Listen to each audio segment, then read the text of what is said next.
वालेकुम दोस्तों, आपके मोतिया के पौधे के ऊपर कलियां नहीं आ रही, आपके पौधे के जो पत्ते हैं वो ऐसे फट रहे हैं या नई शाखें नहीं निकल रही, पत्ते पीले हो रहे हैं, तो ये वीडियो एंड तक देखिएगा। आपको ऐसी खाद बताऊंगा और कुछ टिप्स बताने वाला हूं जिससे आपका मोतिया का पौधा जो है कलियों से भर जाएगा। तो चलिए दोस्तों, वीडियो को शुरू करते हैं।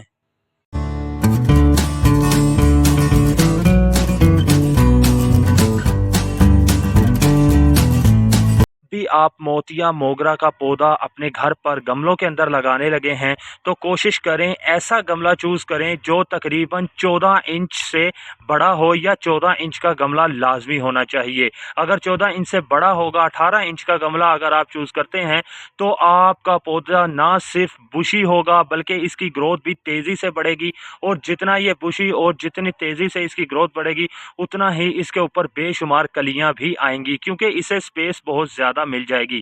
तो जितना बड़ा गमला होगा उतना ही ये खुशी से आपको कलियां देना शुरू कर देगा। तो कोशिश करें कि 14 से 18 इंच के दरमियान आपका गमला लाजमी होना चाहिए। उसके बाद जैसे जैसे ये मिट्टी के अंदर अपनी जड़ें बाउंड करना शुरू कर देगा तो आप इसे शिफ्ट भी कर सकते हैं।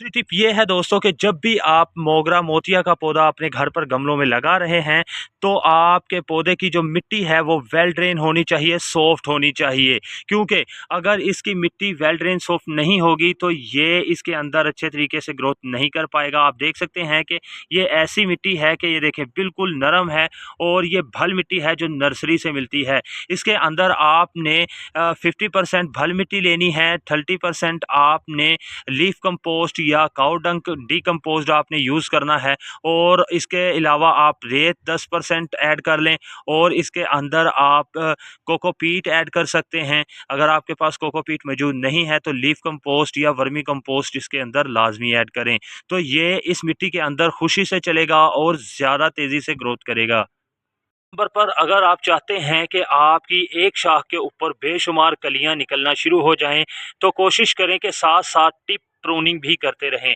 मैं टिप प्रूनिंग की बात कर रहा हूं, हार्ड प्रूनिंग की बात नहीं कर रहा। जैसे कि जहां से आपकी नई कली खिलती है और मुरझा कर गिर जाती है वहां से आपने टिप प्रूनिंग कर देनी है। जैसे कि ये देख सकते हैं कि मैंने की, तो यहाँ से एक नई शाख निकल आई और इसके ऊपर से भी अब कलियां निकल रही हैं। तो इसी तरीके से जहाँ जहाँ से ये कली मुरझा जाएगी, जहाँ से कलियां आना बंद हो जाए वहाँ से इसकी टिप प्रूनिंग कर दें। इससे ये होगा कि साइडों से नई ब्रांचेज निकलेंगी और नई कलियां निकलना शुरू हो जाएंगी।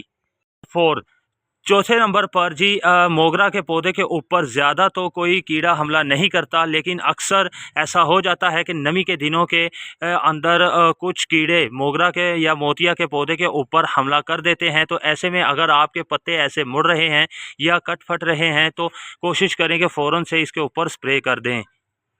5वें नंबर पर आपने कोशिश करनी है कि इस पौधे को ऐसी जगह पर रखें जहां पर इसे फुल धूप मिले।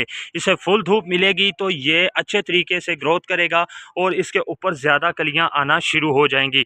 और इसके साथ ही आपने अपने गमले की मिट्टी को भी चेक करते रहना है। इसके अंदर ये जो एक्स्ट्रा जड़ी बूटियाँ निकल आती हैं, जंगली जड़ी बूटियाँ, इनको भी आपने निकाल देना है। अगर आप नहीं निकालते तो ये आपके पौधे को नुकसान पहुँचा सकती हैं, और जो आप खाद देंगे ये भी साथ साथ मिट्टी से खाद को हासिल करती रहेंगी, और आपके पौधे को बिल्कुल भी खाद नहीं मिल सकेगी, और इनकी जो जड़ें हैं वो मिट्टी के अंदर फैलती जाएंगी जो कि आपके पौधे की जो जड़ें हैं उन्हें डैमेज करेंगी। तो कोशिश करें इनको भी साथ साथ निकालते रहें। मेन चीज़ है वो है खाद। अब मैं आपको 2 खादों के बारे में बताने वाला हूँ। 2 ऐसी खाद जो कि एक घर की बनी हुई एनपीके है और एक गार्डन स्टोर से मिलने वाली एनपीके। ये है मेरे पास एनपीके जो मैंने घर पर तैयार की है अपने पौधों के लिए, और ये इस्तेमाल करता रहता हूँ। ये एनपीके आप अगर बनाना चाहते हैं तो आपको डिस्क्रिप्शन में लिंक दे दूँगा, वहाँ से आप देख कर बना सकते हैं।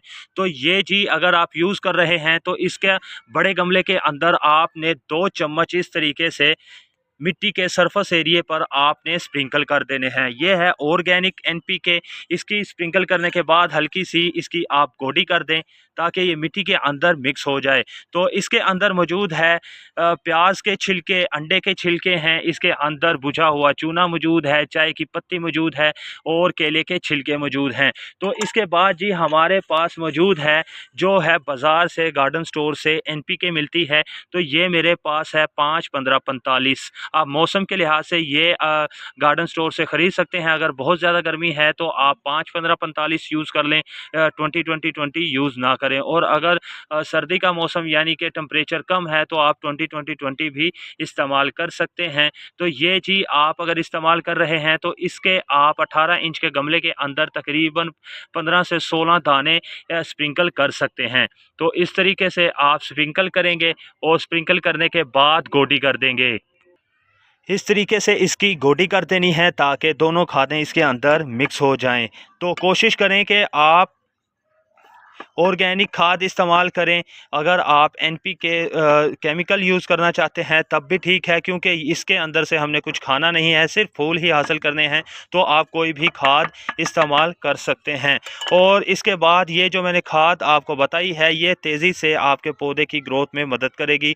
और इसकी मिट्टी कोशिश करें लास्ट पर के इसकी मिट्टी हमेशा नरम रहनी चाहिए, नम यानी कि नम होनी चाहिए। पानी इतना ज़्यादा भी नहीं देना और कम भी नहीं होने देना। तो उम्मीद करता हूँ दोस्तों ये छोटी सी वीडियो आपको पसंद आई होगी। और अगर आप हमारे चैनल पर नए हैं तो भाई के चैनल को लाइक कर दें, सब्सक्राइब कर दें और बेल आइकन को दबा दें ताकि हमारी हर नई आने वाली वीडियो का नोटिफिकेशन आप तक पहुँच सके।